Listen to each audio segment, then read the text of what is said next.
Oke, sekarang kita akan membahas mengenai struktur supramolekul di dalam sel, yaitu struktur ini merupakan rahasia dari keteraturan di dunia mikroskopis. Sekarang kita coba bayangkan, ada sebuah kota yang sangat sibuk dengan aktivitas tanpa henti, ada pabrik, ada pusat informasi, ada jalan raya, ada tim yang bekerja untuk memastikan segala sesuatu itu berjalan dengan lancar. Tapi tunggu, ini bukan kota biasa, ini adalah sebuah sel di mana setiap komponennya bekerja dalam suatu harmoni tertentu sehingga tidak terjadi tabrakan-tabrakan di antara masing-masing fungsinya.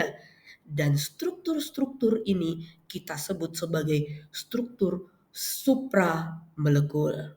Apa saja struktur yang luar biasa ini? Oke, mari kita lihat bersama.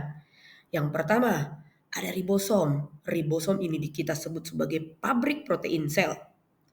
Kita coba bayangkan bahwa ribosom ini sebagai pabrik yang bekerja tanpa henti menghasilkan komponen-komponen paling penting di dalam kehidupan, yaitu protein.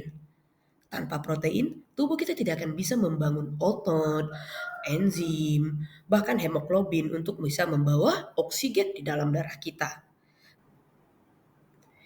Yang kedua, ada yang kita sebut sebagai kromatin. Nah, kromatin ini adalah gudang informasi genetik.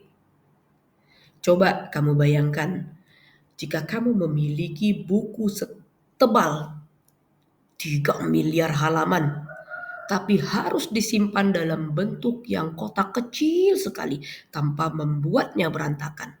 Itulah tantangan yang dihadapi oleh sel dalam menyimpan informasi genetik di dalam DNA kita.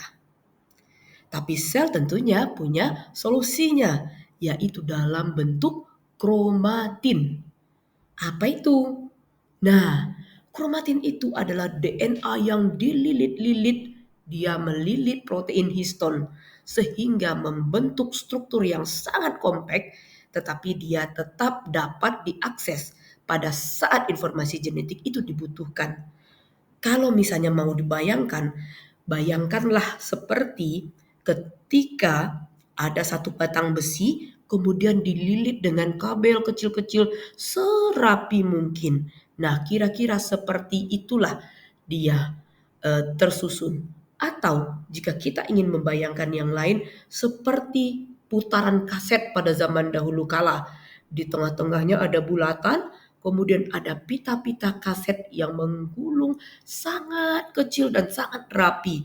Dan ketika kapan dia digunakan, maka pita kaset itu tinggal di play saja, dia bisa berbunyi sesuai dengan yang diharapkan kapanpun kita mau.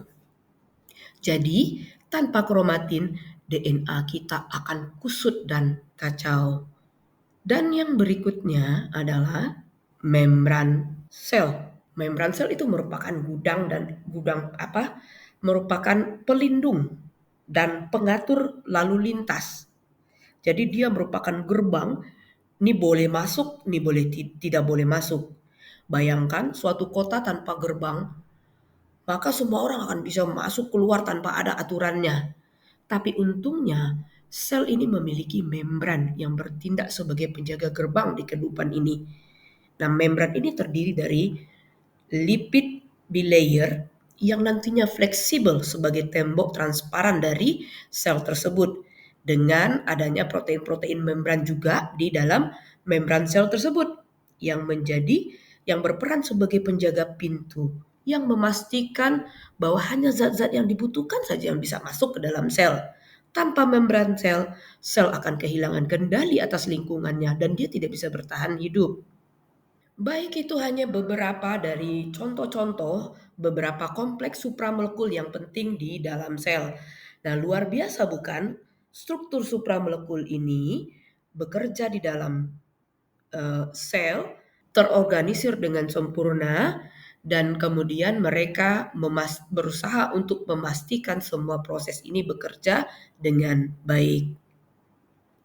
Nah, tentunya supramolekul ini dibentuk oleh molekul-molekul lain yang kita sebut sebagai makromolekul.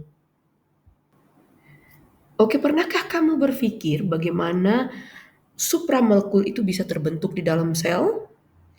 Oke, semuanya itu dimulai dari monomer, di mana monomer itu merupakan unit terkecil yang ada. Contoh seperti asam amino, nukleotida, gula sederhana, dan lain sebagainya. Monomer-monomer ini bergabung membentuk makromolekul. Misalnya, asam amino itu bergabung sehingga nanti membentuk makromolekul yang kita sebut sebagai protein. Kemudian, contoh lain, nukleotida bergabung membentuk suatu makromolekul yang kita sebut sebagai DNA atau gula-gula sederhana seperti glukosa dan lain sebagainya itu bergabung membentuk makromolekul yang kita sebut sebagai polisakarida. Tapi tidak berhenti di situ saja. Makromolekul ini saling berinteraksi satu sama lainnya membentuk struktur yang lebih besar yang kita sebut sebagai supramolekul. Nah, bagaimana mereka saling terhubung? Ternyata mereka terhubung dengan berbagai macam jenis ikatan.